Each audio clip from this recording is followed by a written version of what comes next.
하나님은 깊은 잠을 통해서 우리의 정서적, 육체적 피로를 다루십니다. 하나님은 깊은 수면을 통해서 우리의 정서적, 육체적 피로를 다루십니다.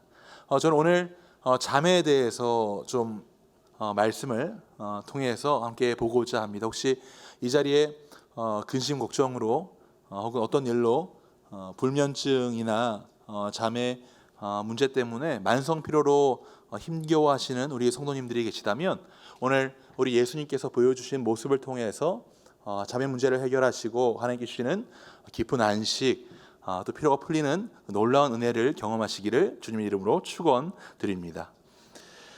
성경에 보면 하나님께서 필요한 사람들, 육체적으로 정신적으로 지친 사람들을 하나님께서 어떻게 다루시는지 우리가 볼 수 있는데요. 그 대표적인 예가 하나님께서 엘리야의 피로를 다루신 내용입니다. 엘리야는 우리가 잘 알다시피 갈멜산에서 바알 선지자 400명 그리고 450명 그리고 아세라 선지자 400명과 결투를 벌이죠. 그리고 하나님께서 역사하셔서 이깁니다. 그리고 그는 하나님 앞에 기도합니다. 그리고 하나님께서 비를 내려 주십니다. 엘리야는 그것만 한 것뿐만이 아니라 아주 긴 거리를 이동합니다. 그래서 갈멜산에서 이스라엘 평지까지 약 56km 정도 되는 거리고, 그리고 이스라엘 평지에서 브엘셰바 광야까지 165km가 넘는 거리를 또한 이동합니다. 그러니까 다 합치면 어느 정도입니까? 220km가 넘는 거리를 갈멜산에서 바알 선지자들 그리고 아세라 선지자들과 결투를 벌인 다음에 220km 넘는 거리를 이제 이동한 것입니다. 거기다가 또 어떠한 소식 때문에 마음이 무너졌습니까? 그 이세벨 여왕이, 북이스라엘 이세벨 여왕이 이 엘리야를 죽이겠다라고 하는 그 마음으로 또 낙담하는 그런 상황까지 맞이했습니다. 그리고 그는 그런 여러 가지 육체적 피로와 정서적 피로로 인해서 로뎀 나무에 쓰러집니다. 열왕기상 19장 5절입니다. 로뎀 나무 아래에 누워 자더니 천사가 그를 어루어 만지며 그에게 이르되 일어나서 먹으라 하는지라. 하나님께서는 그렇게 로뎀 나무에서 정서적으로 육체적으로 피로에 지친 엘리야를 그냥 두지 아니하시고 그에게 먹을 것을 먹이시고 그리고 깊은 수면을 할 수 있도록 하나님께서는 도우십니다. 그걸 몇 회나 하십니까? 2회나 하십니다. 그러면서 엘리야가 힘을 얻고 다시 한번 일어나서 하나님의 산 호렙 산으로 가서 하나님을 대면하는 그런 이야기를 우리는 성경을 통해서 볼 수 있는 것입니다. 코로나 팬데믹 이후에 미국에서 가장 많이 팔린 약이 있다면 수면제입니다. 하버드 헬스 앤 메디슨이라고 하는 매거진에서는 스탠포드의 그 의학 교수죠, 수면학의 전문가신데 돈 포스너 교수의 말을 인용하면서 이렇게 얘기합니다. Perfect storm of sleep problems. 수면 장애의 아주 큰 위기를 우리는 겪고 있다. 사람들이 여러 가지 불안과 근심으로 그리고 활동성의 저하로 수면을 하지 못하고 불면증을 경험하고 있고 그로 인해서 만성 피로에 고통을 호소하고 있다라고 그렇게 얘기합니다. 혹시 이 팬데믹 기간 동안 여러 가지 미래에 대한 두려움과 걱정 그리고 또 우리가 팬데믹 때문에 많이 움츠러들잖아요. 그래서 활동의 저하로 만성 피로를 경험하고 계시는 분들이 있으십니까? 성경도 그렇고 그 다음에 여러 가지 학술 자료도 그렇고 우리에게 이 모든 것을 해결하기 위해서 건강한 수면, 깊은 수면은 아주 중요하다고 그렇게 이야기를 합니다. 오늘 본문 전후를 보시면 우리 예수님 역시 너무나도 바쁜 일상을 보내셨습니다. 우리 예수님께서 배를 타고 가다라 지방, 거라사 지방으로 가시기 전에 우리 예수님은 티칭 사역에 전념하셨습니다. 많은 사람들 앞에서 또한 설교하셨습니다. 그래서 마가복음 4장 앞에 보면 4장 1절에 예수께서 바닷가에서 가르치시니, 그래서 우리가 너무나도 잘 아는 땅 네 가지 비유를 말씀하시고 우리 예수님은 천국에 대해서도 말씀하십니다. 이렇게 공중 앞에서 말씀을 전한다고 하는 것은 많은 체력을 요합니다. 특별히 이 당시에는 마이크가 없었습니다. 저는 너무나도 좋은 마이크 시스템 때문에 이렇게 작은 그냥 보통의 목소리로 이렇게 얘기해도 잘 들리시죠? 예, 잘 들리지 않습니까?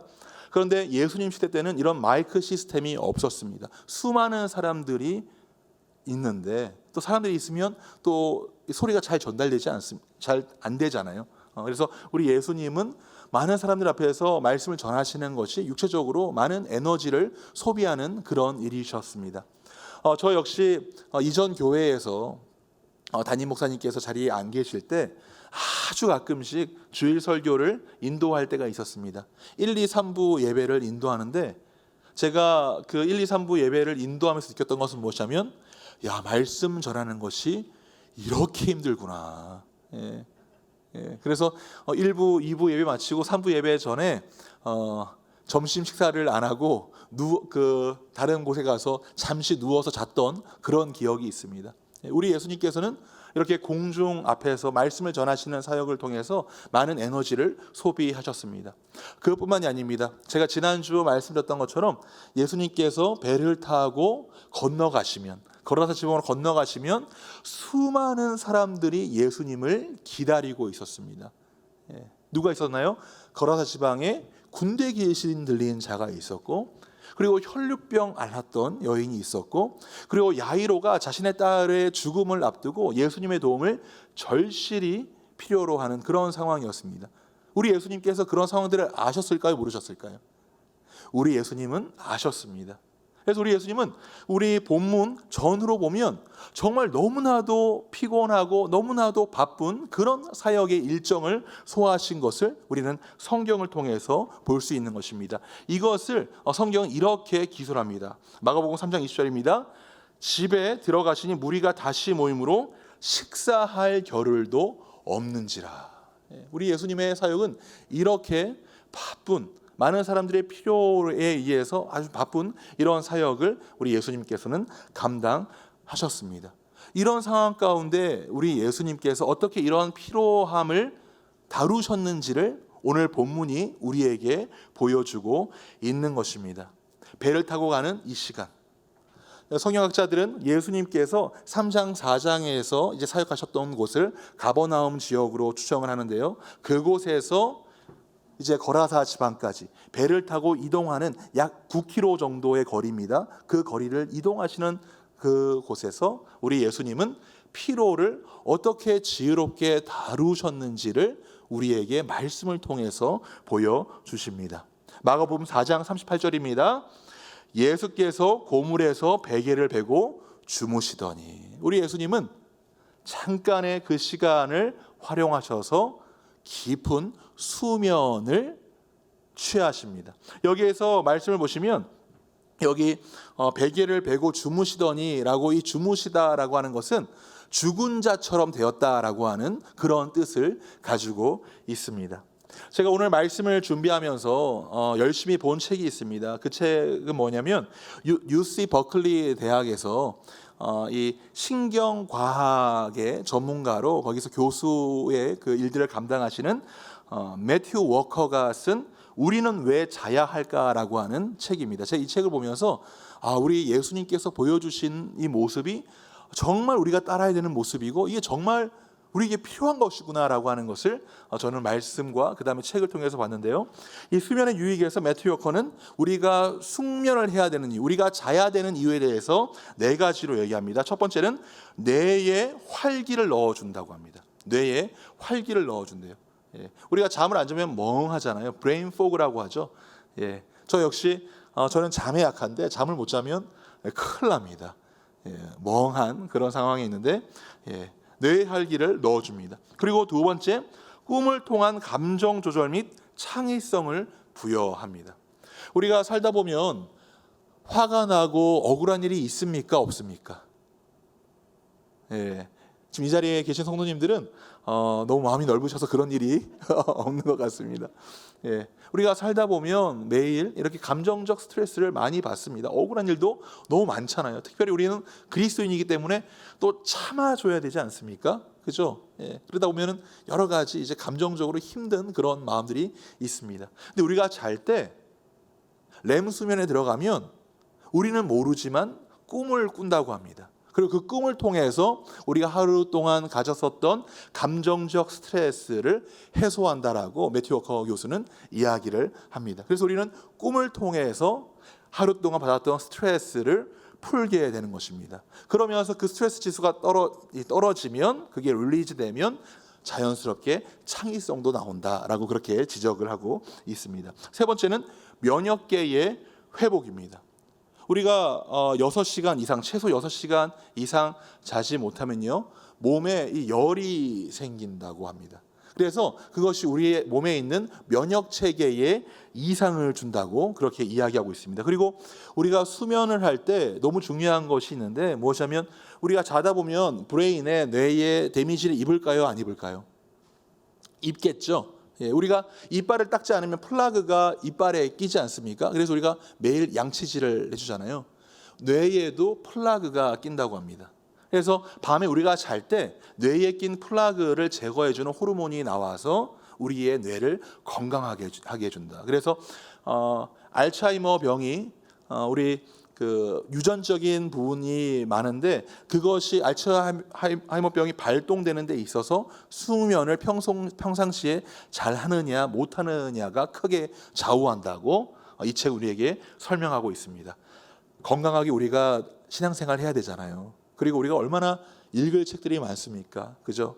예, 그리고 또 강주빈 목사님께서 또 얼마나 좋은 책들을 쓰십니까? 그래서 우리가 나이가 들면서 또 책을 통해서 잘 읽고 건강한 신앙생활 하려면 뇌를 잘 건강하게 관리해야 됩니다. 그리고 어떻게 해야 됩니까?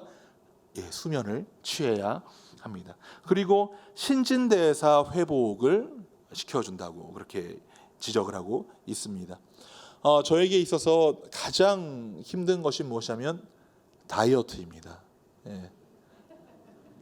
예, 그 스트레스를 제가 받는데, 근데 이 책에서 얘기하는 것이 무엇이냐면 자지 않으면, 수면을 충분히 취하지 않으면 신진대사가 활발히 일어나지 않기 때문에 살이 빠지지 않는다, 붓는다, 그렇게 이야기를 합니다. 그래서 혹시라도 내가 지금 다이어트를 하고 있다라고 하시는 분들은 수면을 취하시기 바랍니다. 적어도 6시간 이상 잘 때 신진대사가 잘 이루어진다라고 이 책은 이야기하고 있습니다. 우리 예수님은 이것을 아셨어요. 왜? 우리 예수님은 창조주 하나님이시잖아요. 예, 그래서 우리 예수님은 필요한 그 시간에, 그 전에 많은 사역, 에너지를 소진하셨고 이제 또 많은 에너지를 소진하셔야 되는데, 그 중간 배를 탄 그 시간에 우리 예수님은 이렇게 우리 삶에 유익을 주는 수면, 깊은 수면을 선택하셨습니다. 그런데 놀라운 것은 우리 예수님이 이 숙면을 하실 때 그냥 평상시 같은 그런 날씨에서 숙면을 취하신 것이 아니라는 것입니다. 우리 예수님께서는 어떤 날씨에서 숙면을 취하셨습니까? 광풍이 있는 그런 날씨에도 우리 예수님은 숙면을 취하셨습니다.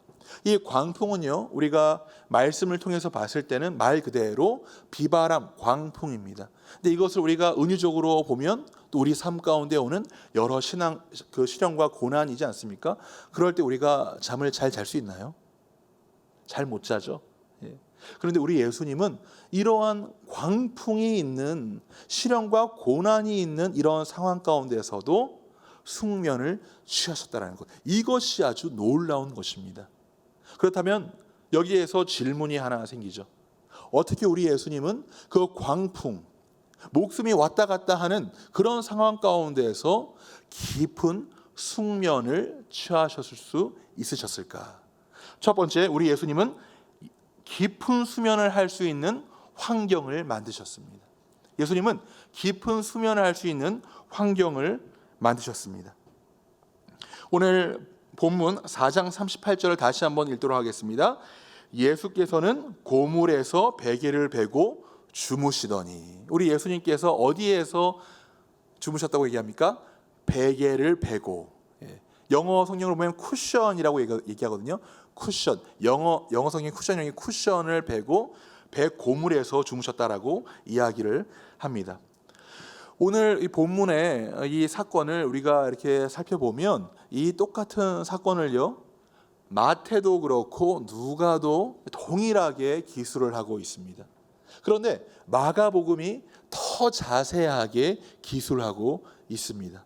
이것이 우리가 마가복음, 마태복음, 누가복음, 요한복음, 사복음서를 읽는 즐거움입니다. 왜냐하면 우리 하나님께서는 이 성경 저자들의 다양한 이 성격과 직업과 배경을 통해서 우리 예수님의 그 모습을 그들의 시야로 다양하게 비춰줍니다. 그러면 우리는 어떤 유익을 얻게 됩니까?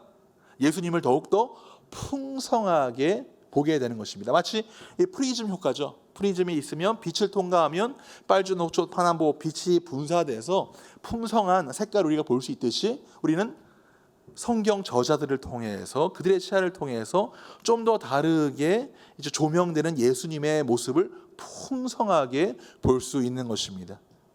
마가복음은요, 우리가 잘 알다시피 마가가 썼습니다. 예, 마가 요한이 썼어요. 예.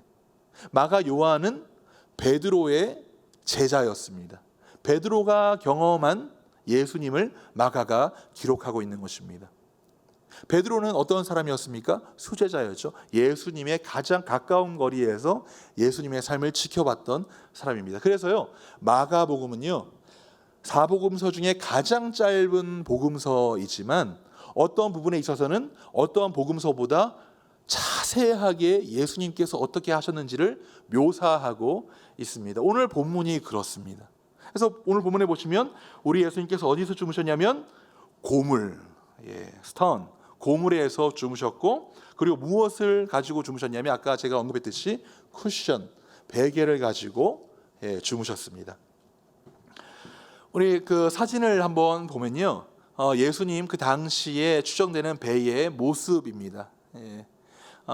BC 4세기 그리고 AD 4세기 그 사이에 이제 추정되는 배를 이제 가버나움에서 발굴했었는데 그 배의 형태를 보면 한 15명 정도 탈 수 있는 배였고, 그리고 그 배는 15명 정도 탈 수 있는 배이기 때문에 이 고물이라고 하는 것은 닷과 이 끈을 연결하는 곳이라 가지고 닷의 방향을 조정하는 곳입니다. 그래서 그곳에 공간이 있었대요. 다시 그림을 보시면 이 공간 뒤에 이제 예수님께서 누워 주무시는 곳이 바로 이 고물입니다. 그리고 이 안에서 우리 예수님은 쿠션을 베고 주무시고 계시는 것입니다. 우리는 왜 자야 할까라고 하는 이 책에서 우리가 숙면을 취하는 방법에 대해서 이야기하는데요, 예수님께서 보여주신 모습과 매칭을 하면 너무나도 놀랍습니다. 매튜 요커가 얘기하는 우리가 잘 때 좋은 환경은 첫 번째, 실내 온도를 덥게 하지 말고 18도 정도로 선선하게 하라라고 얘기합니다. 우리는 따뜻하게 하고 자는 걸 좋아하지 않습니까? 그런데 실내 온도를 선선하게 하라. 왜냐하면 심부 온도가 1도 정도, 평상시보다 1도 정도 떨어졌을 때 멜라토닌이 잘 분비가 돼서 깊은 수면에 들어갈 수 있다고 합니다. 우리 예수님께서 어디에서 주무셨습니까? 배에서 주무셨죠. 그리고 아까 고물에서 주무시지 않았습니까? 바람이 불면 문을 통해서 뭐가 들어옵니까? 시원한 바람이 들어옵니다. 제가 예전에 제가 너무나도 좋아하는 목사님이 그 레이크 타워에 그쪽에 그 교회에 이제 부임을 하셔가지고 제가 그곳을 방문한 적이 있습니다. 레이크 타워가 시원해요. 바람 불고 이렇게. 그때 이제 그 목사님께서 저에게 제 아내랑 같이 이 배 있잖아요, 로어 하는 거, 이걸 한번 타봐라. 그러면 너무 좋을 거다. 그리고 제가 그걸 탔어요. 큰일 날 뻔했습니다. 졸려서요. 선선한 온도는 우리를 잠의 세계로 빠져들게 합니다. 우리 예수님께서 그런 환경에서 주무셨습니다. 그리고 두 번째가 무엇이냐면 수면 1시간 전 휴대기기를 보지 마라. 이 LED에 나오는 이 블루라이트가 우리로 하여금 이 신경을 깨게 합니다. 특별히 휴대폰과 타블렛에 나오는 것이 블루라이트가 강하잖아요. 요즘에는 그 블루라이트를 제거한다고 하더라도 빛에 노출이 되면 잠을 오게 하는 멜라토닌이 또 억제가 됩니다. 50% 이상 억제가 된대요. 그래서 매튜 워커 교수가 얘기하는 것이 자기 전 1시간 전에는 그런 타블렛을 하지 말고 혹시라도 책을 보고 싶으면 은은한 등을 켜고 종이책을 읽는 것이 좋다라고 그렇게 이야기를 합니다. 우리 예수님께서 어디에서 주무셨다고요? 고물에서 주무셨습니다. 그곳은 어떤 곳이라고요? 공간, 햇빛을 차단하는 곳이죠. 우리 예수님은 햇빛이 차단된 곳에서, 빛이 차단된 곳에서 선선한 바람을 맞으면서 깊은 잠으로 빠지셨습니다. 그리고 세 번째는 우리 예수님께서 뭐 이렇게 보여주신 그런 모습은 아닌데, 이건 제가 하나를 애드했습니다. 책에 나오는 내용인데, 술을 마시지 마라. 술을 마시지 마라. 제가 예전에 비행기를 탈 때 하던 습관이 있습니다. 지금은 안 그렇습니다. 지금은 안 그래요. 신학교를 가고서는 그러지 않은데, 해외 여행을 갈 때 숙면을 취하기 위해서 저는 알코올이 아주 약한 타입인데 포도주를 한 잔을 이렇게 마셨습니다. 마시면 기절하니까요. 포도주를 이렇게 마시는 그런 걸 했었는데, 우리가 보통 이렇게 피로할 때 그리고 뭔가 이렇게 릴렉스하기 위해서 알코올을 섭취하는 그런 경우가 있습니다. 그런데 매튜 워커 교수가 이 책을 통해서 이야기하는 것은 무엇이냐면, 알코올이든 수면제든 이것은 우리로 하여금 정신을 마비시키는 것이기 때문에 우리가 깊은 렘 수면으로 들어가지 못한다라고 합니다. 그래서 우리가 정신을 잃지만 이 시상계라 그러죠. 눈으로 이제 보는 그런 시상계, 그런 신경이 깨어 있는 상태라고 합니다. 그러니까 어떤 거냐면, 우리가 노트북을 하다가 이렇게 덮개로 덮지 않습니까? 근데 끌려고 덮는 거죠. 근데 어떨 때는 이게 닫았는데 꺼지지 않고 돌아가는 경우가 있어요. 그래서 알코올이라든지 그다음에 수면제를 복용해서 자는 것은 그런 상태를 우리에게 이제 유발해서 피하라고 그렇게 이야기를 합니다. 우리가 자지 못하는 큰 이유, 우리가 숙면을 자지 못하는 큰 이유가 여러 가지가 있는데, 그 중에 가장 큰 것이 불안함 아닙니까? 그래서 우리 예수님은 우리로 하여금 수면 환경을 만드는 것을 또한 보여주시고, 또 두 번째, 우리가 숙면하기 위한 방법으로 예수님은 두려움과 염려를 하나님께 맡기셨습니다. 우리 한번 읽어볼까요? 하나, 둘, 셋. 예수님은 두려움과 염려를 하나님께 맡겼습니다. 저는 오늘 말씀을 시작하면서 하버드 헬스 앤 메디슨에서 이제 발표한 보고를 인용하였습니다. 그 보고에 따르면 우리로 하여금 팬데믹 기간 가운데 가장 잠을 못 자게 하는 요인이 근심과 불안감이라고 그렇게 얘기합니다. 우리가 책을 읽지 않아도, 보고서를 읽지 않아도 거기에 다들 동의하시죠. 팬데믹 기간 때 앞으로 어떻게 사회가 진행될까, 나의 삶은 어떻게 될까, 내가 지금까지 하던 일은 어떻게 될까, 여러 가지 일들로. 그 다음에 또 학부모 우리 집사님들은 우리 아이들이 공부해야 되는데 이런 상황에서 어떻게 공부할 수 있을까, 이런 근심과 불안함, 이것이 우리로 하여금 불면증의 원인이 됩니다. 불면증의 원인 첫 번째, 근심. 근심은 어떤 거냐면 감정이 밴 걱정입니다. 이건 뭐냐면 해결되지 않은 어떤 일 때문에 우울한 그런 감정이 있는 거예요.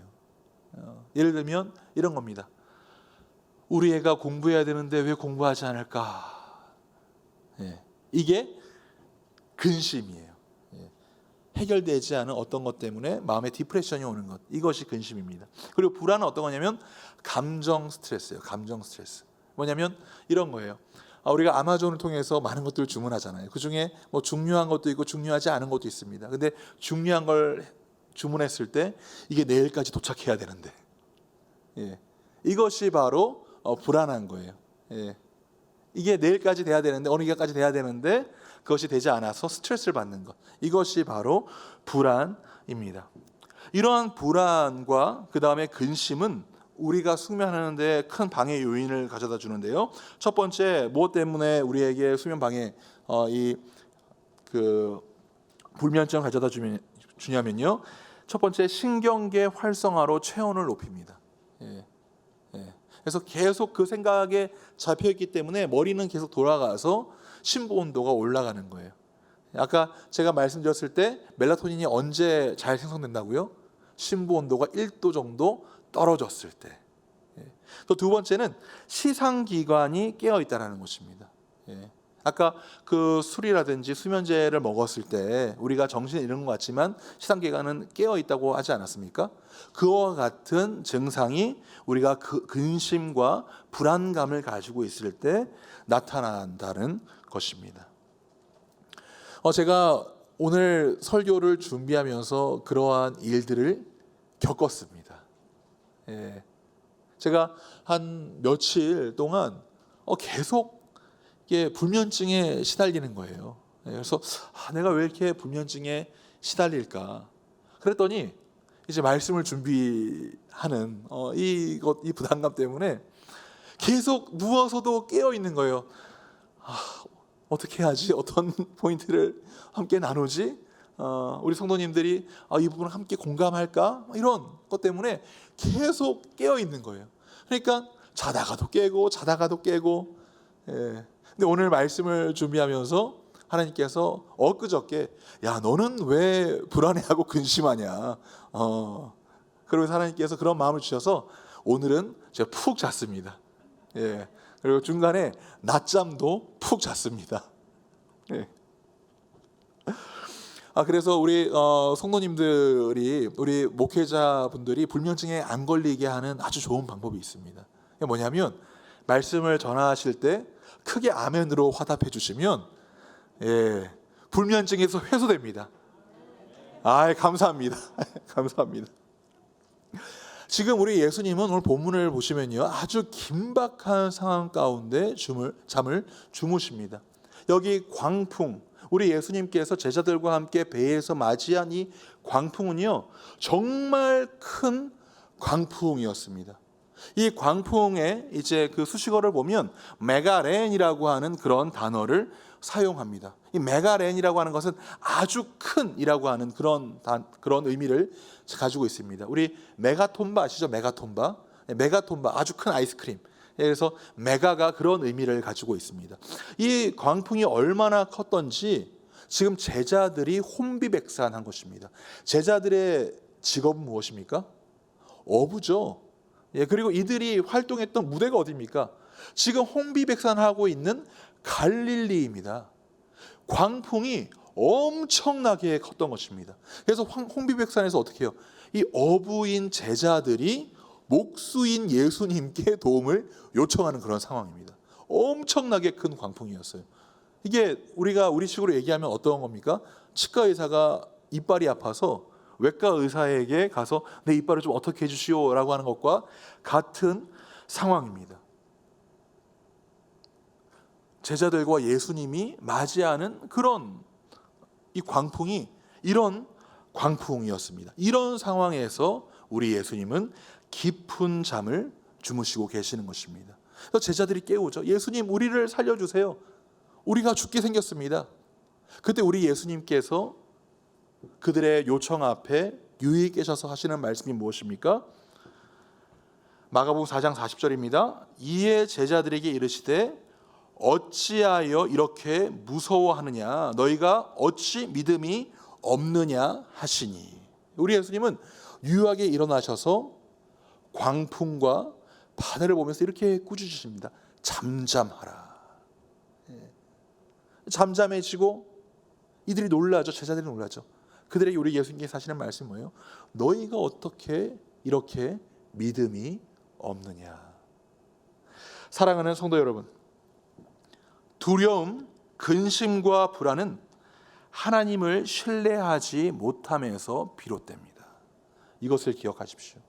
근심과 불안은요, 그리고 그에 따르는 불면증은요, 하나님을 신뢰하지 못함에서 비롯됩니다. 이것을요, 제임스 에드워드라고 하는 신학자는 자신이 쓴 필라 커멘터리에서 이렇게 이야기를 합니다. 이 장면은 예수께서 환난 중에서도 그를 보내신 하나님을 완전히 어떻게 해요? 완전히 신뢰하였다라는 것을 묘사한다. 제자들이 광풍을 보면서 이들이 어부였음에도 불구하고 이렇게 혼비백산했던 이유가 무엇입니까? 첫 번째, 예수님이 누구신지 몰랐습니다. 이들은 예수님이 누구신지 몰랐습니다. 마가복음 4장 41절입니다. 그들이 심히 두려워하여 서로 말하되 그가 누구이기에 바람과 바다도 순종하는가 하였더라. 그가 누구이기에. 사랑하는 성도 여러분, 제자들은요, 예수님의 신성을 경험했습니다. 이전에 권위 있게 말씀하시고 병을 고치시고 이전에 서기관들이 보여주지 못했던 그런 일들을 이들은 보면서 우리 예수님 안에 있는 신성을 이들은 경험했습니다. 그런데 중요한 것은 엄청나게 그들이 어떻게 할 수 없는 두려움과 걱정과 어떻게 할 수 없는 상황을 맞이하자 이들은 예수님이 누군지, 자신들이 함께하고 있는 그분이 누구신지를 완전히 잊어버린 것입니다. 우리 예수님은 누구십니까? 요한복음 1장 1절에서부터 3절에 보시면 우리 예수님은 말씀, 태초에 말씀이 계셨고, 말씀이 하나님과 함께 하셨고 이 말씀이 곧 하나님이시다. 그리고 세상의 모든 창조물이 말씀, 이 하나님과 없이, 예수님과 없이는 된 것이 아무것도 없다라고 그렇게 성경은 우리에게 이야기하고 있습니다. 우리 예수님은요, 하나님이시고 창조주이십니다. 이들이 예수님의 이러한 신성, 하나님이신 예수님, 창조주이신 예수님을 그들이 몰랐기 때문에 이들은 예수님이 옆에 있었음에도 불구하고 두려워하였던 것입니다. 그러니까 우리 예수님께서 자연을 꾸짖었을 때 자연이 순종하는 것은 당연한 이치입니다. 우리가 봤을 때는 초자연적인 일이죠. 하지만 우리 예수님의 관점, 창조주이신 우리 예수님의 관점에서는 이것은 아주 당연한 것입니다. 창조물에게 창조주가 말씀하셨을 때 창조물은 순종하는 것입니다. 제자들은 이것을 몰랐습니다. 사랑하는 성도 여러분, 어떤 일 때문에 지금 두려워하시고 불안해하십니까? 우리 예수님의 또 다른 이름이 무엇입니까? 임마누엘 하나님, 우리와 함께 하시는 임마누엘 하나님이십니다. 거대한 폭풍 가운데, 나의 삶의 어려움 가운데 우리 예수님께서 임마누엘이라는 이름으로 함께하고 계신다는 사실을 믿으시길 바랍니다. 두 번째, 이들은 바다로 건너가자고 하신 분이 누구인지를 잊어버렸습니다. 어떤 일이 있으면 그 어떤 일의 시작이 있지 않습니까? 오늘 본문을 보면 이들이 바다 건너편으로, 이 거라사 지방으로 건너가는 데 있어서도 시작하는 사람이 있어요. 그분이 바로 누구냐면 예수님이십니다. 우리 마가복음 4장 35절 봅니다. 그날 저물 때에 제자들에게 이르시되 우리가 저편으로 건너가자 하시니, 이 말씀을 누가 하셨습니까? 예수님이 하셨습니다. 시작을 누가 하셨다고요? 예수님이 하셨습니다. 그러면 이 일을 끝내시는 분은 누구십니까? 예수님입니다. 제자들은요, 지금 이 바다에서 우리로 하여금 건너가자고 말씀하신 그 시작을 누가 하셨는지를 그들은 잊어버린 것입니다. 이들이 이 일을 시작하신 이가 예수님이라는 것을 알았다면 이들은 두려워하지 않았겠죠. 왜냐하면 지금까지 엄청난 기적을 보여주신 예수님께서 또 다른 기적으로 이 일을 해결하실 거니까요.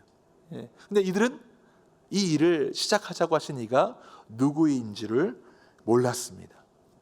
사랑하는 성도 여러분, 우리가 하나님의 자녀가 되는 것, 하나님의 권속이 되는 것, 이 모든 것을 누가 시작하셨습니까? 바로 하나님께서 시작하셨습니다. 그래서 로마서 5장 8절에 보면 우리가 아직 죄인 되었을 때에 하나님께서 우리를 향한 사랑을 확증하셨다라고 그렇게 성경은 이야기하고 있지 않습니까? 그리고 요한일서 4장 10절에 보셔도 사랑은 여기 있나니, 우리가 먼저 우리 하나님을 사랑한 것이 아니요 우리 하나님께서 우리를 사랑하셔서 우리를 위하여 자기 아들을 화목제물로 주셨다라고 성경은 우리에게 분명하게 말씀하고 있습니다. 그뿐만이 아닙니다. 우리 하나님께서는 또한 우리에게 사명을 주셨죠. 자녀된 특권뿐만이 아니라 사명을 주셨습니다. 요한복음 20장 21절에 보면 아버지께서 나를 보내신 것 같이 나도 너희를 보내노라. 우리 예수님께서 말씀하셨잖아요. 그리고 우리 예수님께서는 그런 사명을 통해서 우리에게 착한 일을 어떻게 해요? 끝내십니다. 왜요? 우리 예수님께서 시작하셨으니까. 제가 너무나도 좋아하는 구절인데요. 빌립보서 1장 6절 말씀. 너희 안에 착한 일을 시작하신 이가 예수 그리스도의 날까지 이루실 줄을 우리는 확신하노라. 사랑하는 성도 여러분, 우리가 하나님의 자녀가 되고요, 그리고 지금 우리가 살아가고 있는 이런 환경들, 가정과 일터와 이 모든 것에 우리 하나님은 하나님의 일을 이루기 위해서 우리를 보내셨습니다. 이 모든 것이요 우리가 시작한 것이 아니라 우리 하나님께서 시작한 것입니다. 그렇다면 우리 가정에서 있는 일들, 내 자녀 문제, 그리고 직장에서의 일들, 내 사업에서의 일들, 하나님께서 우리를 그곳에 보내셨는데 그것을 시작하신 분이 우리 하나님이시라는 것을 우리가 믿는다면 우리가 어떻게 두려워하고 근심할 수 있겠습니까? 그 믿음이 있다면, 그 일을 시작하신 분이 하나님이시라고 하는 그 믿음이 있다면 우리는 근심 가운데, 불안 가운데 잠을 못 자는 것이 아니라 모든 것을 하나님께 맡기고 깊은 수면으로, 우리 예수님께서 보여주신 깊은 수면으로 들어갈 수 있는 것입니다.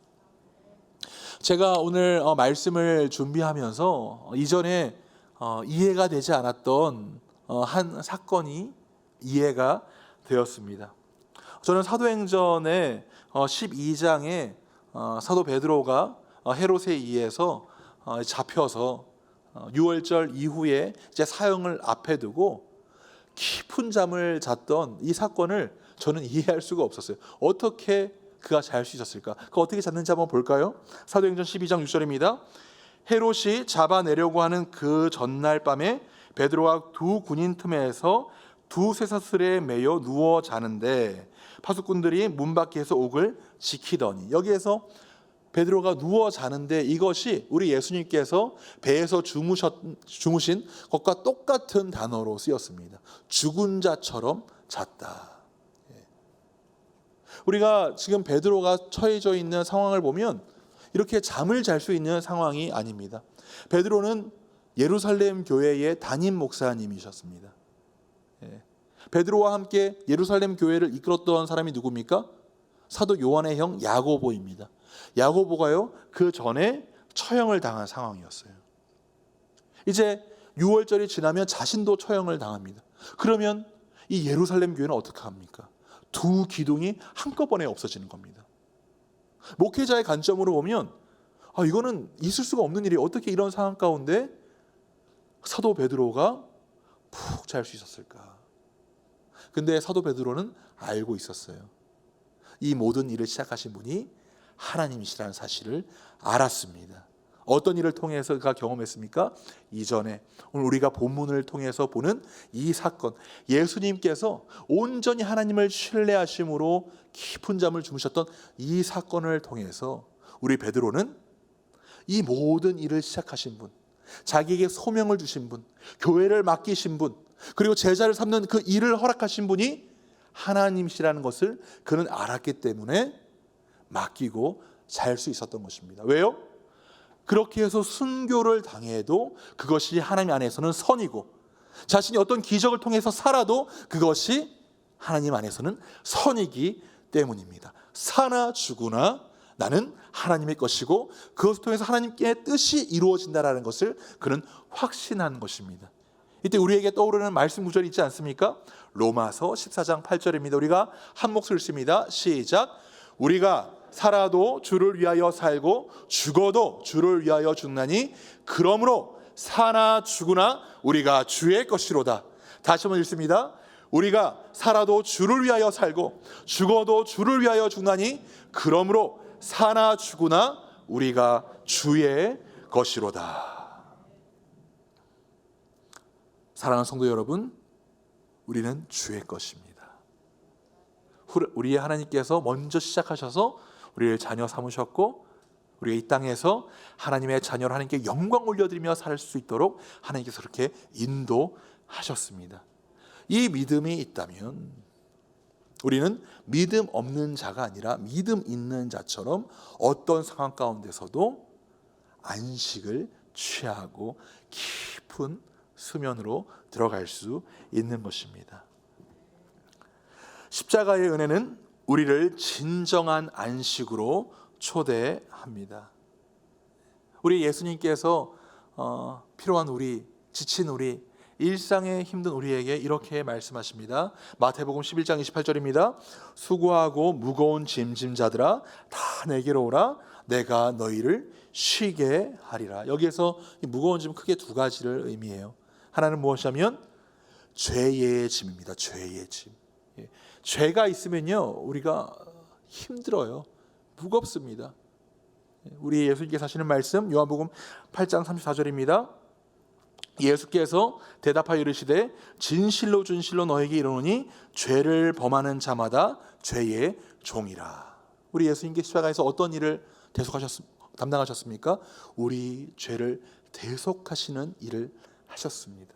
그래서 그를 믿는 자마다 멸망치 아니하고 영생을 이루는, 우리의 모든 죄의 문제를 우리 예수님은 십자가에서 담당하셨습니다. 철로 역정에 보면 주인공 크리스천이 무거운 짐을 지고 걷잖아요. 그가 그렇게 무거운 짐을 지고 순례길을 걷다가 십자가의 언덕에서 예수님의 십자가의 공로에 힘입어 죄의 짐을 벗습니다.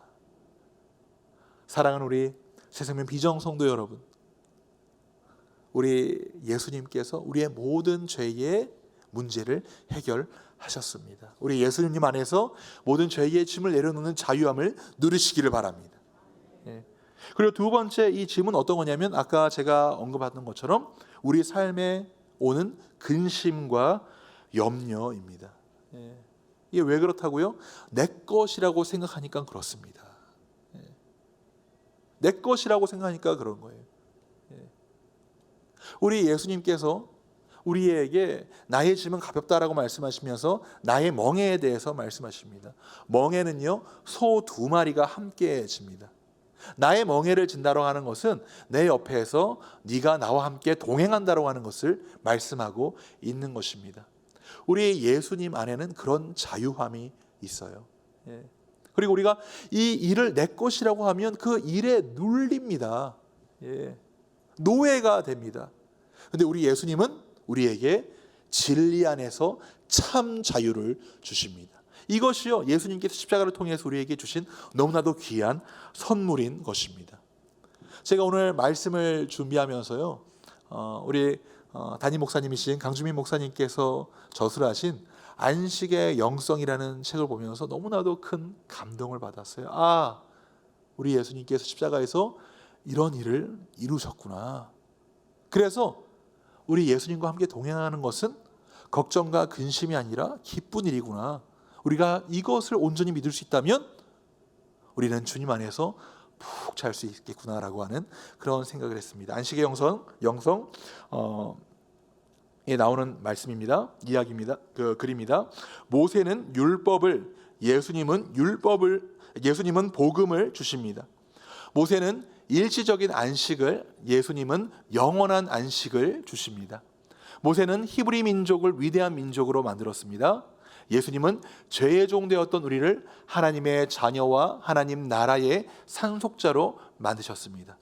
모든 민족을 제자로 삼는 그리스도의 제자로 만드셨습니다. 예수님을 통해 우리는 노예 신분에서 벗어나 하나님의 자녀가 되었습니다. 하나님의 나라를 유업으로 받는 상속자가 되었습니다. 다 함께 기도하시겠습니다. 살아계신 하나님, 오늘 말씀을 통해서 우리 예수님께서 육체적 필요와 정서적 필요 가운데 어떻게 그 필요함을 해결하셨는지, 다루셨는지를 오늘 말씀을 통해서 우리가 함께 묵상하였습니다.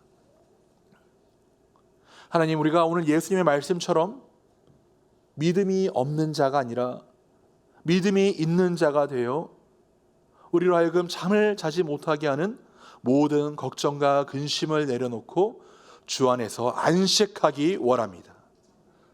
하나님, 이 시간 어떤 일을 통하여서 힘든 시간을 보내고 있고 그것 때문에 밤을 지새우고 있는 자들이 있다면 하나님, 이 시간 주의 성령을 보내셔서 그의 마음을 위로하여 주시고 그 마음 가운데 주의 평강을 허락하여 주시옵소서. 우리의 모든 일을 주께 맡기게 하여 주시고 사나 죽으나 우리는 주의 것이오니 주 안에서 진정한 자유를 누리게 하여 주시옵소서. 이 모든 말씀 예수님 이름으로 기도합니다. 아멘. 오늘 저희가 함께 이 찬양을 한번 고백하기 원합니다. 주가 일하시네라고 하는 찬양인데요, 제가 오늘 말씀을 준비하면서 이 찬양이 참 은혜가 됐어요. 우리가 힘들어도, 우리가 불안해해도, 이것이 꼭 나의 일 같아도 이것은 우리 하나님께서 하시는 일이고, 그래서 우리는 주께 맡기고 일하시는 주님과 함께 우리는 동행한다, 안식한다, 이런 묵상하시면서 우리가 이 찬양을 하기 원합니다.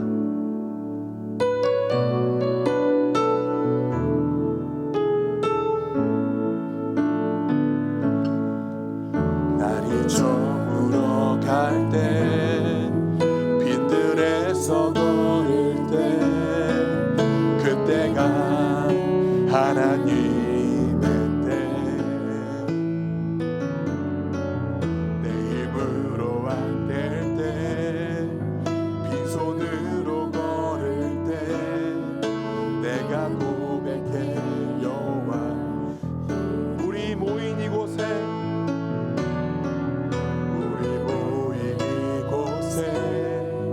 주님 함께 하시네. 누리네 아버지 은혜. 적은 떡과 물고기 내 모든 걸 드릴 때, 오늘 고백해 여호와 일. 주가 일하시네. 주가 일하시네. 주가 일하시네. 주께 아끼지 않는 자에게. 주가 일하시네. 주가 일하시네. 신뢰하며 걷는 자에게 주가 일하시네.